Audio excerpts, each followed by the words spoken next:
టాలీవుడ్ అంటే before Baahubali, after Baahubali అని సంగతి తెలిసిందే. బాహుబలి లేకుంటే టాలీవుడ్ లాగా ఉండేది కాదు. ఇండియన్ సినిమాలు ఏ భాషలో అవే రిలీజ్ అయ్యి ఉండేవి. పాన్ ఇండియా సినిమాలు ఉండేవి కావు. కానీ రాజమౌళి, ప్రభాస్ పడిన 4 ఏళ్ల కష్టానికి ప్రతిఫలం బాహుబలి. బాహుబలి టాలీవుడ్ నుండి హాలీవుడ్ స్థాయికి వెళ్ళింది. యావత్ ప్రపంచం టాలీవుడ్ వైపు చూస్తుంది.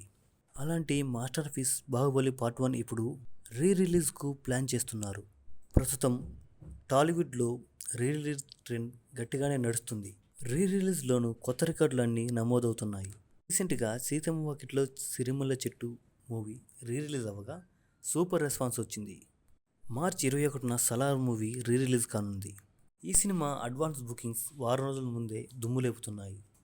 ఏడాదిన్నర కాకముందే సలార్ మూవీ రిలీజ్ కానుండగా సినిమాకి ఇంత క్రేజ్ ఏంట్రా అని షాక్ అవుతున్నారు. ఇప్పుడు బాహుబలి రిలీజ్ అంటే రిలీజ్ బాక్స్ ఆఫీస్ ఊచకోత అని ఎలా ఉందో అనేది ఈ సినిమా ద్వారా తెలుస్తుంది. ఇండియన్ సినిమా చరిత్రను తిరగరాసిన ఈ మూవీ ఇప్పటి వరకు ఉన్న రిలీజ్ రికార్డులన్నీ కొల్లగొట్టడం ఈ సినిమాతోనే సాధ్యం. ఇప్పటికీ ఈ సినిమా టీవీలో వస్తే కన్నారపకుండా చూస్తారు. బాహుబలి రిలీజ్ కావాలని ఫ్యాన్స్ ఆతృతగా అడుగుతున్నారు. Rebel fans.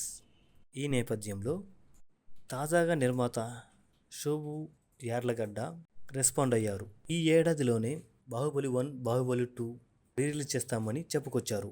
బాహుబలి 1 వచ్చేసి జూలై నాటికి 10 ఏళ్ళు అవుతున్న సందర్భంగా రిలీజ్ చేయడానికి ప్లాన్ చేస్తున్నారట. త్వరలోనే అధికారికంగా ప్రకటించే అవకాశం ఉంది. రిలీజ్లో బాహుబలి ఎలాంటి సెన్సేషనల్ రికార్డ్స్ కొల్లగొడుతుందో చూడాలి.